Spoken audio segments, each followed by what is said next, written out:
Lupa ya? Agak-agak lupa ya. Yang pertama adalah perencanaan kan? Ya, habis perencanaan apa? Rekrutmen. Ya, habis rekrutmen pengembangan pegawai. Setelah pengembangan pegawai apa lagi? Ada yang bisa bantu saya?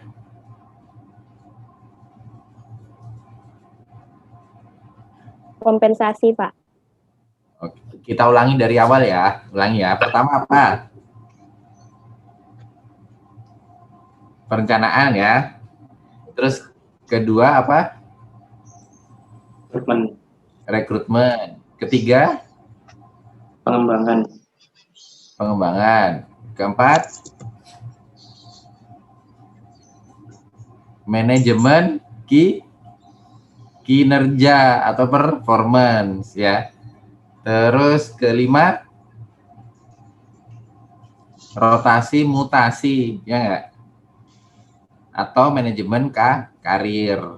Keenam, pensiun dan kompensasi benefit. Ya enggak?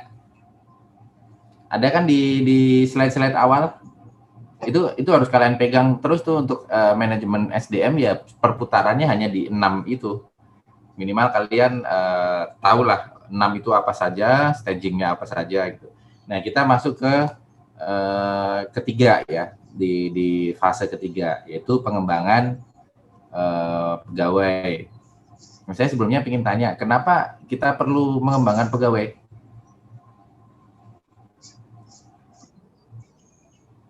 Biar pegawainya naik. Oh, skill pegawainya naik. Ya, oke. Okay. Good. Yulia? Iya, Pak. Oh, sama deh, Pak. Sama kayak tadi. Kenapa? Untuk meningkatkan skill pegawainya ya, Pak. Meningkatkan skill pegawainya. Sama dong dengan Muhammad Alfat. Ada lagi nggak yang lain?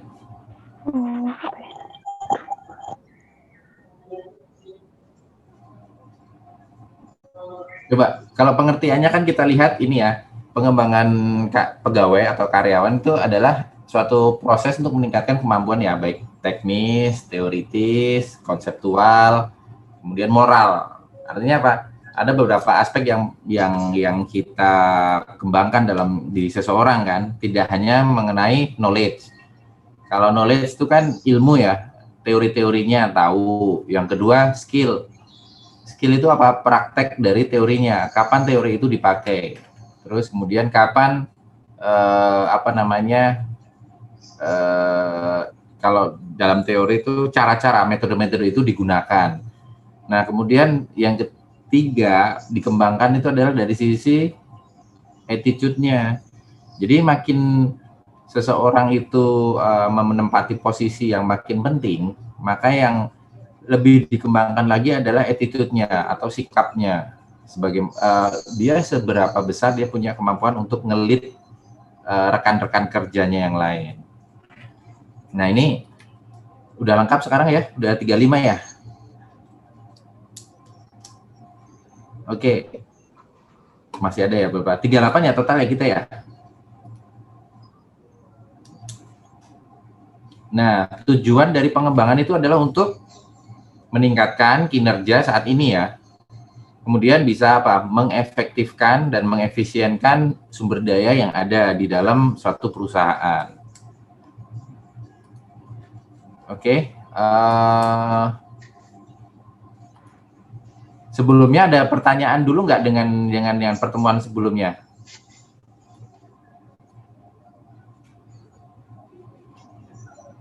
Nggak ada ya?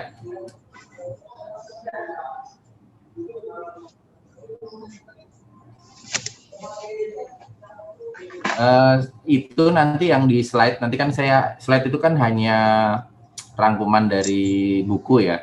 Nanti teman-teman sekalian, kan di buku pertama ada referensi bukunya kan ya? Cuman sekarang lagi nggak ada di perpus ya, nggak bisa minjem perpustakaan ya. Perpustakaan bisa online nggak? Bisa ya? Bukunya bisa diakses online nggak di perpustakaan?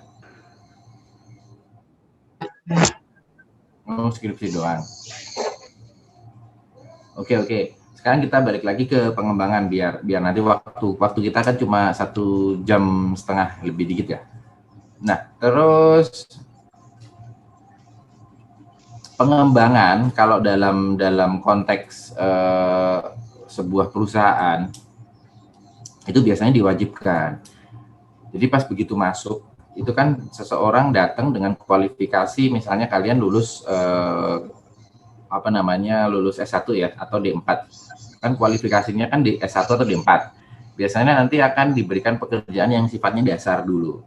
Nah, sifatnya dasar itu kalau karakter di sebuah perusahaan itu biasanya sangat-sangat teknis. Makanya ketika kalian mendaftar misalnya, ini kan komputasi ya, data ini ya, nanti pekerjaan yang kalian sentuh adalah tolong dong ini dibuatkan tabulasinya, kemudian kamu bisa membuat analisisnya tentang spasial misalnya.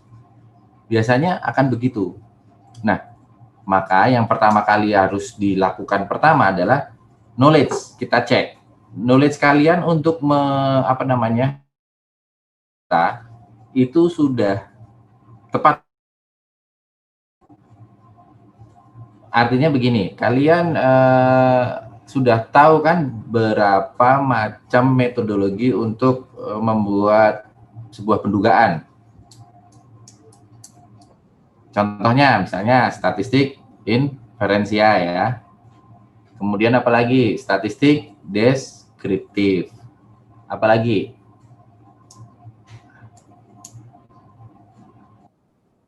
time series, ada macam-macam. Nah, itu yang dinamakan dengan knowledge. Tapi knowledge itu gimana caranya kita memberdayakannya di dalam dunia kerja?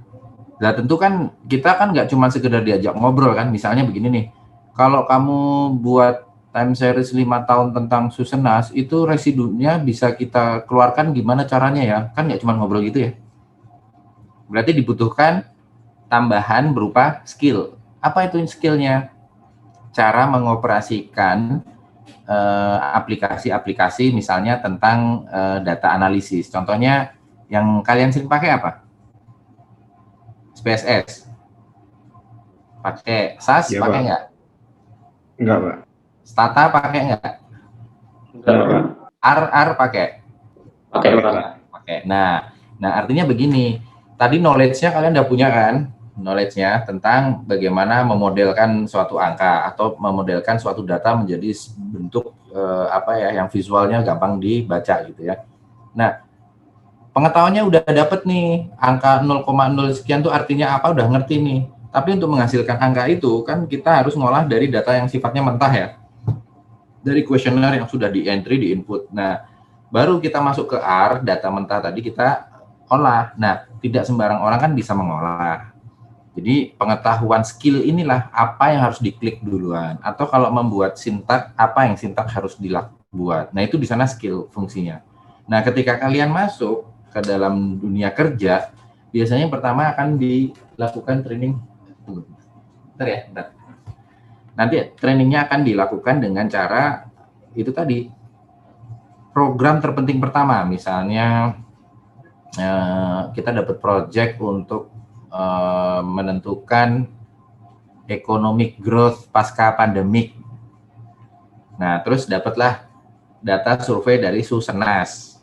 Nah, terus saya minta tolong misalnya, Desi, ini data Susenas nih, Des. Wah, Desi mau nguap nggak jadi, Des. Jadi, ini data Susenas nih, tolong diolahkan nanti keluar indeks misalnya economic growth-nya berapa gitu ya. Nah, kalau kita nggak tahu cara ngolahnya, kan bingung kan pertama yang terjadi. Economic growth formulasinya gimana? Coba Wasilah. Wasilah tahu formula dari economic growth? Pertumbuhan ekonomi? Nggak tahu, Pak. Oh, nggak tahu. Ya, ya. Ya, nggak apa-apa, nggak apa-apa. Economic growth itu kan E sama dengan apa? CIG kan ya? Consumption dikali dengan investment dikali dengan government spending. Terus nanti kalau ada tambahannya di belakangnya ditambahin dengan NX ya. Net ekspor kan artinya apa? Ekspor dikurangi impor. Itulah yang namanya economic growth. Nah, kalau udah tahu formulanya, knowledge itu namanya, dimasukkanlah ke dalam bentuk regresi linear kan. Cukup linear itu. Linear dimasukkan dengan misalnya kalian pakai R di situ kan ada tuh R, tinggal ketik anunya untuk apa namanya? Formulasinya di sana. Nah, itulah yang kira-kira contoh kalau kita menggunakan skill apa namanya training tentang skill. Nah, prinsip-prinsip training tadi harus bisa memfulfill tentang apa efektivitas dan efisiensi. Nah, kalian kan ini tingkat 3 kan, berarti sudah harus mulai merancang ini dong tema-tema untuk apa namanya PKL ya. Sudah masuk rapat-rapatnya? Belum, Pak. Belum. Oh iya ya, rapatnya Zoom begini ya jadinya ya. Joyce hadirkah di sini? Hadir, Pak. Oh hadir, oke. Jadi kalau kita lihat prinsip dari tadi sebuah pengembangan itu harus memenuhi prinsip efisiensi dan effectiveness. Kita lanjutkan lagi. Saya ini akan skip ya materi yang ada di slide itu sangat teoritis. Nanti akan kita jelaskan bagaimana maksud dan tujuannya. Terus saya tambahkan beberapa slide tentang roadmap SDM BPS, nggak apa-apa ya. Nah, sekarang tujuannya pengembangan yang dimaksud adalah untuk meningkatkan produktivitas kerja, efisiensi, pelayanan, moral dan karir pegawai. Tadi sudah saya sampaikan di awal ya. Kalau simpelnya tuh begini nih. Pengembangan itu mencakup 3 deh. Nanti bisa kalian kembangkan menjadi beberapa nih. 1 adalah knowledge. Knowledge itu sebagai dasar untuk kita bisa menentukan seberapa efisienkah suatu proses dan seberapa efektifkah suatu proses kan. Nah, itu knowledge pertama. Yang kedua, untuk bisa melakukan mengeksekusi knowledge tadi, kita butuh skill. Ya. Karena kan setelah kita tahu, kita harus mengoperasikannya di komputer atau mengoperasikannya di apa namanya di alat-alat perangkat lain, misalnya GPS, alat-alat scanner dan lain-lain lah ya. Kemudian yang terakhir adalah attitude tadi. Karena apa? Seseorang kalaupun pintar itu satu pertama knowledge ya, pintar itu belum tentu punya skill. Saya nyebutnya begini nih. Ada nggak di antara kalian yang spesialis tes? Spesialis tes tuh begini. Kalau ada ujian nilainya biasanya A terus tuh anak ini nih. Oh, Ibrah ya. Nilainya bagus terus. Karena apa? Dia belajar terus. Belajar dari buku, belajar dari latihan soal-soal. Itu salah satu bentuk knowledge ya. Nah, skillnya adalah ketika dia mengerjakan tes tadi. Wah, skillnya apa? Mengerjakan tes. Nah, tapi ada juga orang yang mungkin pada saat mengerjakan tes atau ujian itu nilainya standar saja. Tapi ternyata begitu diberikan contoh kasus real, misalnya contoh, aduh jaringan saya rusak nih, bisa nggak kalian ganti kabelnya seri gitu ya, kabelannya itu jadi seri gitu. Bisa nggak? Padahal di teorinya ada loh untuk menyusun membuat kabel seri LAN itu misalnya putih oren, putih hijau, hijau, merah putih merah kan ada 8 ya kabelnya ya. Terus dimasukin ke cramping tool. Kalian anak AS kan? Nah, Ya, tahu Pak. itu nggak? Nah, ya. Tahu nggak yang kayak gitu kabelan?